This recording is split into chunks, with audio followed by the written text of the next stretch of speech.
just how bad is the Line 6 Helix tuner? Well, if you were to read some online forums and Facebook groups, you could easily get the impression that it's pretty much useless and not good enough to just do a basic tuning on your guitar. But is that actually the fact? For quite some time now, there's been a lot of complaints about the Helix tuner. In one of the more recent firmware updates, I know the folks at Line 6 have addressed some of the complaints about it and have improved the tuner, but I still get a lot of questions and I still see a lot of comments of people saying that they just cannot use the tuner. It doesn't work.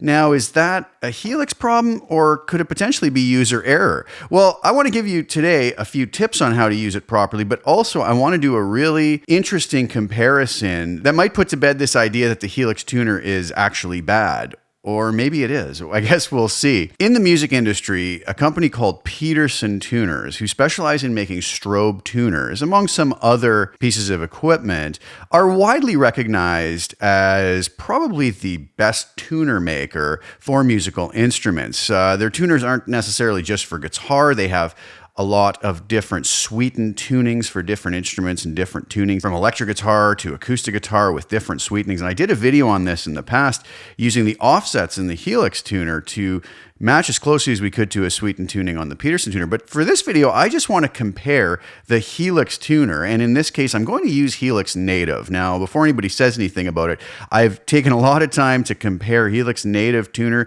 to the Helix itself. I do have over here a radial shotgun guitar splitter, which can split my signal to 3 different places. So I have one part of the signal going into my Focusrite Claret Plus 4 pre audio interface, another one going into the Helix, and another one going into my brand new Peterson StroboPlus HDC. So when I hit a note on my guitar, all the tuners are going to be reacting to the same exact note that's being hit at that exact time. And I thought this is probably the only way to really accurately check to see how close these tuners are reacting to one another. So I've checked out Helix Native, compared it to the Helix hardware floor version, and they're identical. So there's no issue here between saying, oh, Helix Native is better than Helix and so on and so forth. The Helix Native is just a lot easier because I can do a screen capture instead of having to have a camera on another tuner down on the floor under my desk here. So just for ease of putting this video together, I'm going to use Helix Native. And I'm going to have a split screen up so you can see both the Helix Native tuner and the StroboPlus HDC. And I hope the video quality comes out okay on that, at least good enough to see what we're looking at. So without further ado, let's go over to Helix Native. Let's take a look and see what we're dealing with as far as the Helix tuner. So here we are over in Helix Native. I just have a blank preset up here, as you can see. So before anybody asks me where they can get the input and output meters on HX Edit, you cannot. This is just simply Helix Native I'm using with. But if we come up over here in the top right corner, we see our little tuner button. And if I click that, it pulls up the tuner. So we can change the reference of the tuner if we want to have it on a different frequency setting, but we're going to leave it at the standard 440 hertz for this video. We could also have offsets for different strings, but we're going to have that off. We're just going to have the normal straight ahead tuner. And those settings are also going to be matched on the StroboPlus HDC. We're not going to have any sweetened tunings on that. I'm just going to use their equal temperament tuning. The one thing that I think is nice that the folks at Line 6 have done is they've given us 3 modes for our tuner. We have coarse, which if we hit that, you know, it's going to show us just sort of a rough estimate as to where we are. And you can see there, it gives me the sense measurement there as well. But you can see this kind of bounces around a bit. So we could change it to fine, which is going to give us that coarse tuner here at the bottom and a line up here that allows us to fine tune it a little bit more. So we'd be trying to get both of those dead center.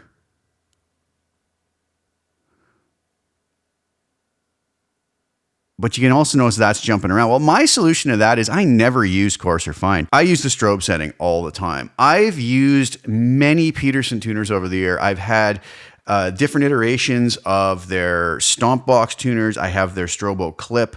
I've owned 2 or 3, I believe 3 of their desktop models. I just finally upgraded to the StroboPlus HDC, which was made available a number of months ago, has a built-in metronome. Watch out for a full review video on that in the future, but I really love their tuner. So I am very much used to using a strobe tuner. A lot of folks find strobe tuners very confusing, and they just don't even bother going there simply for the fact that they don't really understand what they're looking at. And it's not sort of the traditional, needle moving to the center a lot of us grew up with on some of our sort of our case guitar tuners, or it's not a little line that floats to the middle. Rather, we have something that looks more like this with a bunch of lines moving. So basically our goal with the strobe tuner is to have all of these lines stop moving. It's going to be a very difficult thing to have it perfect because even just the slightest move in our guitar is going to sometimes change it up. But right there, I would be perfectly happy with that. That's pretty much not moving, and I would consider that string in tune. Now, one of the big mistakes a lot of folks make when tuning, and I've mentioned this before in one of my other videos about these tuning offsets in the Helix, is they'll hit the strings too hard. And you'll notice if I hit very gentle here on my low E string, you'll notice I'm pretty much in tune. But if I hit very hard, you'll notice that this takes a while before it kind of comes back to where it should be, and we're still up around +5. So now again, if I take that and hit it very gentle, you'll notice that it doesn't react the same way. Gives me a more accurate reading rather than digging into that string and having it kind of jump and move, and even just that bending motion, I don't know, could even knock your guitar slightly out of tune. The other thing is a lot of people will continue to hit the strings over and over again. They'll hit and then they'll hit again, and they'll keep hitting the strings as they tune and keep hitting the strings, and they never let that string kind of settle, right? So, I would just personally suggest just hitting it one time, very gentle, and get it in tune with that one hit. You'll notice this is still that one hit I have going, and it's lasting for many, many seconds.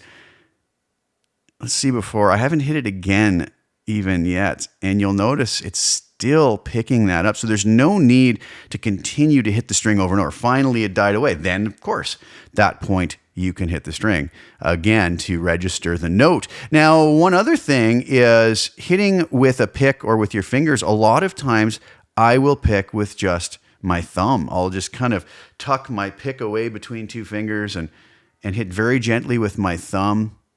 Not that that's mandatory or anything, but I've found that I get better results like that. So we can see that set to strobe mode, the Helix tuner is working quite nicely, but let's see the accuracy. Let's see how it compares to something like the Peterson StroboPlus HDC, which is advertised as having accuracy of 0.1 cents. So 1/10 of a cent accuracy, which I don't even know if anybody's going to really register that as far as being able to hear a difference in 1/10 of a cent accuracy. But when the strobe stops moving on the Peterson, that is what we're supposed to be at, is the 1/10 of a cent accuracy. So you'll see over here, I'm going to jump off camera here for a second and we can take a look at the StroboPlus HDC and I'll show you the settings on that. So you can see here that when I hit the string, same sort of idea. Those lines, we are trying to get them to stop. And I'll show you how we're set here on equal temperament tuning.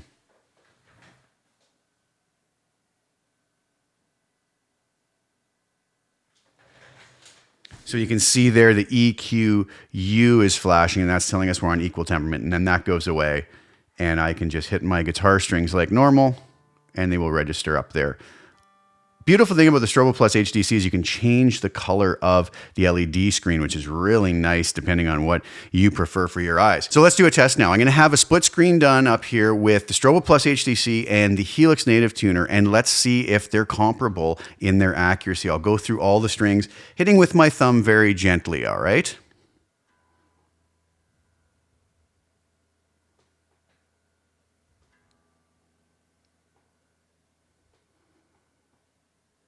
Let's move to the A string.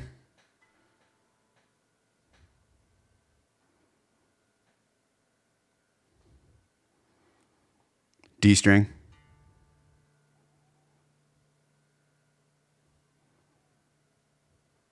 G string.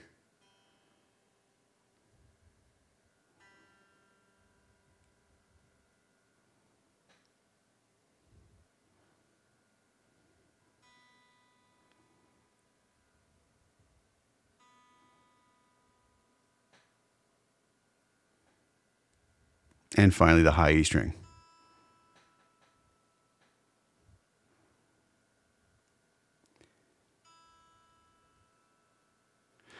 I think we can see there's very comparable results between the two of them. Very impressive, actually. If I was going to do an intonation on a guitar, I would probably not use the Helix tuner just because the Peterson tuner is advertised as having that 1/10 of a cent accuracy.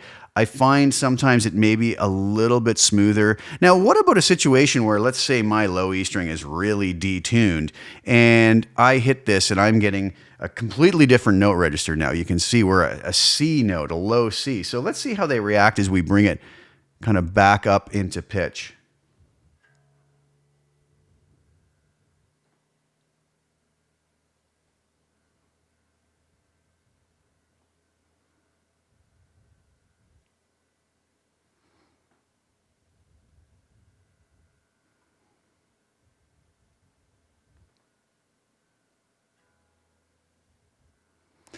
I would say both reacted really nicely. What if we want to do something like a drop D tuning?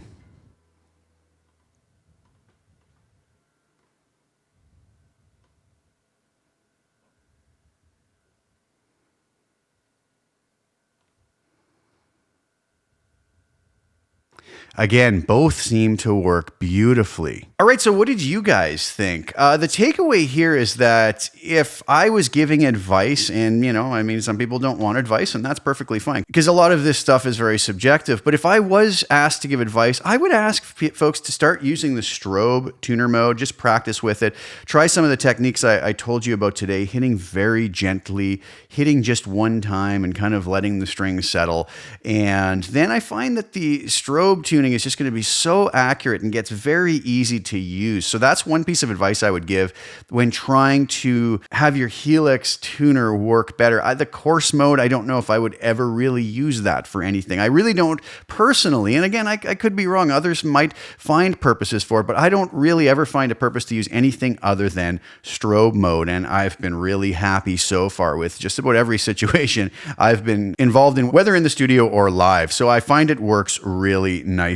Now, does that mean you shouldn't have an outboard tuner? Of course not. I have on my HX Stomp board one of the StroboStomp tuners from Peterson. I love it. I love to sometimes just have that external switch that I can control without having to mess up, say, the 3 switches on my HX Stomp. Sometimes it's just easier to do that. I can also always have it turned on so I can see it, and it's maybe a much brighter screen. There's all sorts of reasons we might want to use one. It's also nice if you are doing setup work and doing intonations to have that tuner handy, maybe slightly more accurate, being able to go down to that 1/10 of a cent accuracy. But I just wanted to do this video because, like I said, I see so many folks talk about the tuner in a very negative fashion, and I really don't see the problem with it. I think it's as good as just about any other, high-end tuner out there. It does the job, does it very, very well. But I think we do have to watch a few things. Give it a nice signal going in, play the string very gently, don't keep hitting it, and I think you'll probably have pretty good results. And try out that strobe tuner mode if you haven't already, and give it a chance, get used to it, and I think maybe you will find that it is a very useful tool to have. Anyways, I hope that was interesting, and I hope you guys enjoyed that little comparison between what arguably might be one of the finest strobe tuners on the market and the built-in tuner that we have in the Helix. So thank you guys again for tuning in. Please like the video and share it with anybody who you think might get some use out of watching it. And also please subscribe to the channel and hit the little bell notification to get notified when I put new content out. I'll be back really soon with some more. Thank you guys again so much for tuning in. Ciao for now.